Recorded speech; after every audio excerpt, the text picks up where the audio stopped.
Hello everybody, this is Chris Bird or MonkeyDude1313, and this is going to be an average of 12 on the 3x3. I got two cameras set up here so you can actually see from two different angles. One of them is the angle you'd see during a competition, and of course the other one is over the shoulder. I would be interested to know which one you guys like more so that I can focus on the other one, focus on the one you guys like more in my upcoming videos, but for now I actually quite like how the two camera angles turned out. So in this video I'm going to be doing a little bit of a review of the GAN 356X, and I'm going to be talking about what I need to work on in solving 3x3 because I still have quite a lot to get back. The cube is a GAN 356X, and I'm using the yellow springs set at 0.8, and I have the clear magnets in. Not the null set, but the strongest set, which is in a clear sleeve. I find that the other magnets are too weak and I don't really get the click that I enjoy. But of course this is my first magnetic 3x3 ever, and so take that with a grain of salt. I can't really compare this puzzle to any other 3x3s on the market at the moment because I don't own any. The most recent cubes I bought were the Mini Volk and one other, a MoU 3x3 a couple of years ago, and those weren't all that great compared to this one at least.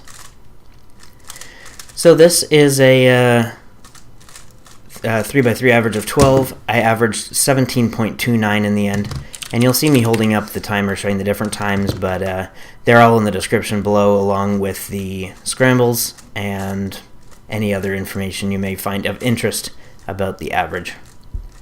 For each step of the cube I definitely still have some things to learn. Luckily for OLL and PLL it's mostly getting better algorithms.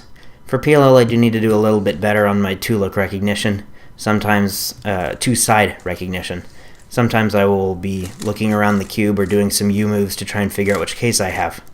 I also have built up a nasty habit over the past couple of years that I will do a cube rotation instead of AUF, and that's quite slow. What I should really be doing is doing a U or U2 or U prime and then doing the PLL and then resetting it, because two U moves is much faster than a cube rotation.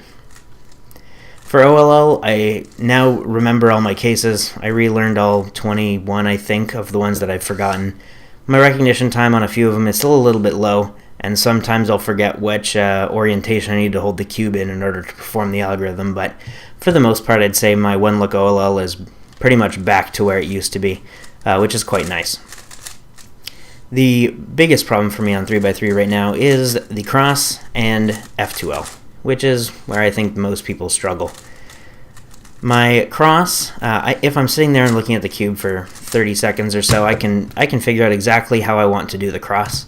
But since I'm limited to white, I run into situations where I have multiple bad edges for the cross, and I have it hardwired since I have it hardwired that I don't really do much inspection because of how much of a showman I was on cubing recently, and so I usually just gun right for the good edges and kind of work my way into the bad edges as I go.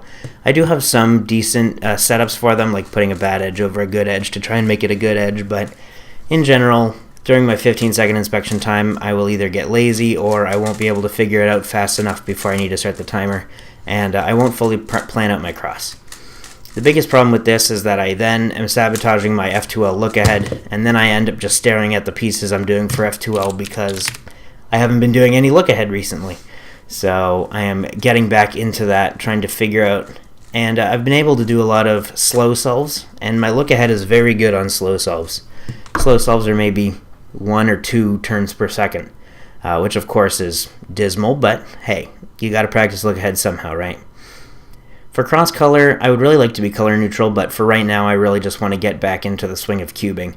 And so even though it technically would be the best time to figure out or to get back into color neutral when I'm the least reliant on white cross, I would actually just like to get back into doing white only, and then I will build into my color neutrality when I am good and ready for it.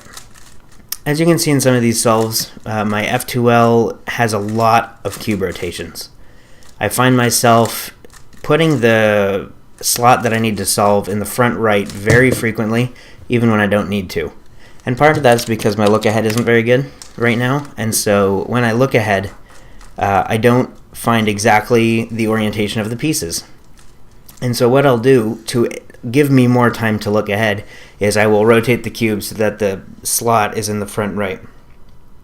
This is very much a crutch, and I should not be using that crutch right now, but I am, and it is a little bit embarrassing. So, for F2L, what I need to do is work on minimizing cube rotations, and I need to do better at look ahead, and the look ahead is partly due to my inadequacies at cross at the moment. I found JPerm's video on solving the cross with good edges and bad edges, and how you should be focusing on the bad edges first. Quite a helpful video for me, actually, because my gut instinct is to focus on the good edges, which are the easy ones and the ones I should be thinking about the least.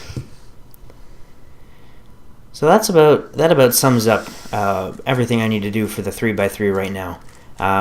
Sometimes you might even see it in this video. I'll consider going for a yellow cross, and then I will not do that. The reason I end up looking for yellow is because I do want to be both color neutral, both top and bottom, which is white and yellow cross, just to at least double my chances of getting a good case. But right at the moment, I really shouldn't. I should really just be focusing on white, because color neutrality is not what's holding me back from being a better cuber at the moment. Overall, I'm really happy with this cube, and I'm quite happy with my performance on, oh god, this PLL. I end up doing really poorly on, my goodness. This all ends up being a 21. Awful. Awful, awful. Yeah, I was listening to music during this, and one of the songs that came on I haven't heard in a long time, and so I ended up getting a little bit distracted during that one. Not really exactly what you want to be doing in the middle of a solve here. So all of my other cubes are going quite well. I know this is a little bit off topic, but I don't have all that much to say about my 3x3 average. My 4 through 7 practices are going really well. I'm consistently around 1 minute or 1 minute and 1 second. There will be times where I get all the way up to 1:10, but then there are times that I do 50-second solves. So I'm currently working on that. My biggest issue right now is the 4 white edges of the Yao method, and I'm also forcing myself to use the half centers for the last 4 centers pairing. Which is a little bit weird to wrap my head around, considering I would always do one at a time, usually starting on red and working up to blue and then orange and then green. So that's where my 4x4 average is. My 5x5, it's a little under 2 right now, or around 2. I set a personal best the other day of 146, I believe, and I posted it to my Facebook page. I was quite happy about that, but I did get some really easy edge cases. I did catch that on video, so I might upload it as just a single solve, but really, we'll see about that. I know YouTube doesn't like shorter content videos, but I don't know how much I care about appeasing the Google algorithm right now. 6x6, which is my favorite puzzle, I'm doing pretty well on it, averaging around a little over 3 minutes. I would like to be faster on it, but that's how it goes. Getting back into the swing of building complex centers is something that I'm really trying to focus on. So I have been doing a lot of practice on that. The Supernova X-Man Shadow that I got from Speedcube Shop is working really well. An interesting story is my unmodified Shadow got scrambled, and so the person who was scrambling it accidentally got one of the internal edge pieces out of alignment, and they didn't realize it for a little while, and so it ended up getting tracked all the way around the puzzle. So I ended up having to take the entire thing apart, and so that was my first time getting to actually reassemble one of the modern 6x6s. I'm so used to building the V-Cube 6 that building this one was quite a bit more challenging, considering the centerpieces have a strangely shaped stock on them. My 7x7, I actually took off about a minute from my average, which is really good, but I blame that almost completely on hardware and on a new method I'm doing for solving centers. So the Haze 7M has been absolutely fantastic, and I'm really just starting on the 3x3 block in the middle and then expanding that into a 3x5 and then finally into a 5x5. So that's where I am on cubing right about now, just a little bit of an update.